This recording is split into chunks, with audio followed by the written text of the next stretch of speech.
ఆ శ్రీపాద శ్రీ వల్లభుడి జన్మే గోపాల బాబాగా తీసుకున్నాడు ఆయన అవధూతగా తీసుకుని ఆయన వచ్చారు మా ఇంటికి. బాబాగారు పంపించారు, వచ్చారు.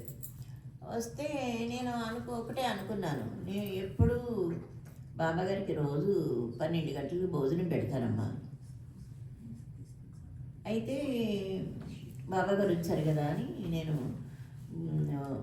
భోజనం అన్నీ రెడీ చేసి 12 గంటలకి హారతి ఇచ్చేసి భోజనం పెట్టడానికి రెడీ అవుతుంటే ఆయన పొద్దున 7 గంటలకే ఒక కేసు పట్టుకున్నాడు. ఆయన ఎన్ని కేసులమ్మా ఆయన దగ్గర, 100 మంది వచ్చేవాళ్ళు, 300 మంది వచ్చేవాళ్ళు. ఇది ప్రాబ్లమ్స్ ఉన్నవాళ్ళు. ఇవి ఎంతోమంది ఆడపిల్లల ప్రాబ్లమ్స్ అమ్మా, పెళ్ళిళ్ళు అయ్యి అత్తగారిళ్ళల్లో ఇబ్బందులు పడుకుంటా వాళ్ళు అన్నీ సెట్ చేశాడమ్మా బాబాగారు, అన్నీ. అట్లా మా ఇంటికి వచ్చినప్పుడు కూడా ఇక వచ్చారు కదా, నేను భోజనం పెడదాం అనుకుంటే ఆ రోజు పొద్దున్న 7కే ఆయన ఒక కేసు పట్టుకున్నారు. అది మా పాపదే పట్టుకున్నారు.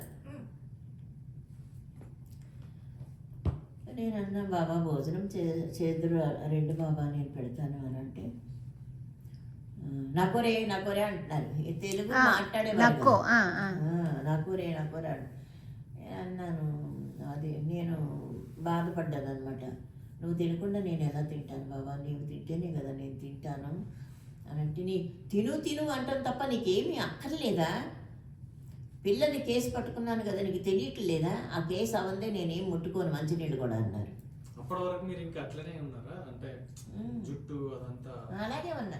అయ్యో అక్కడ అపార్ట్మెంట్లో అందరూ అనుకునేవారు, మగ ముందే అనేసేవాళ్ళు.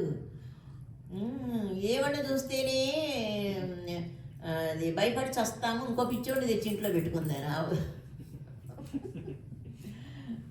ఇంకో పిచ్చోడిని తెచ్చి ఇంట్లో పెట్టుకుందని అనేవాళ్ళమ్మా.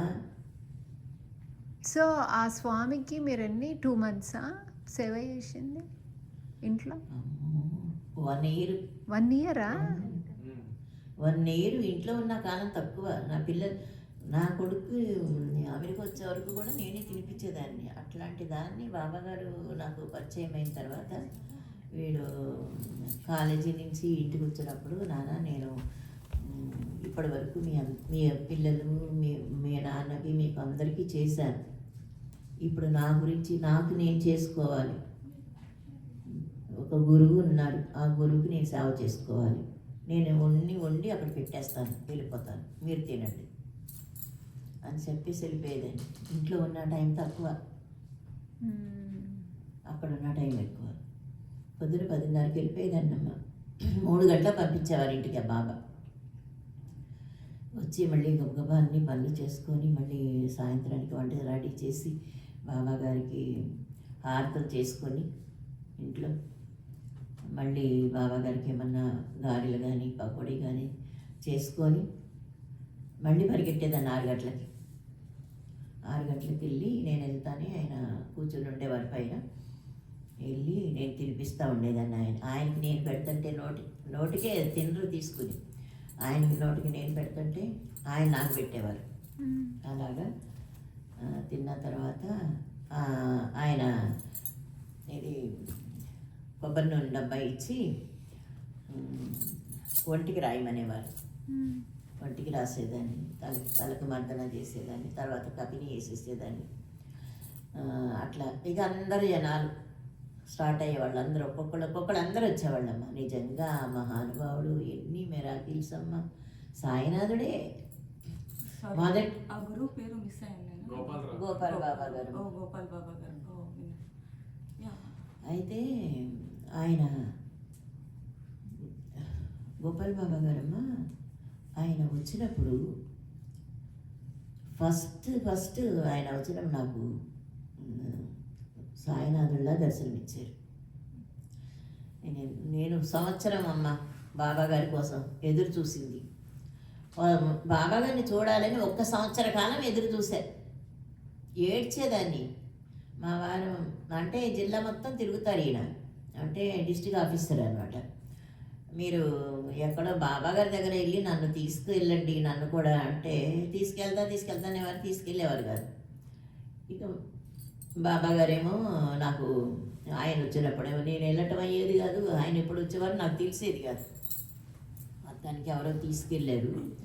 ఇక అంతే, ఆయన దర్శనం అయింది, ఇంకా ఆయన వదిలిపెట్టలేదమ్మా నేను. అట్లా పొద్దున 10:30కి వెళ్ళేదాన్ని, 3 గంటలకి ఇంటికి వచ్చేదాన్ని.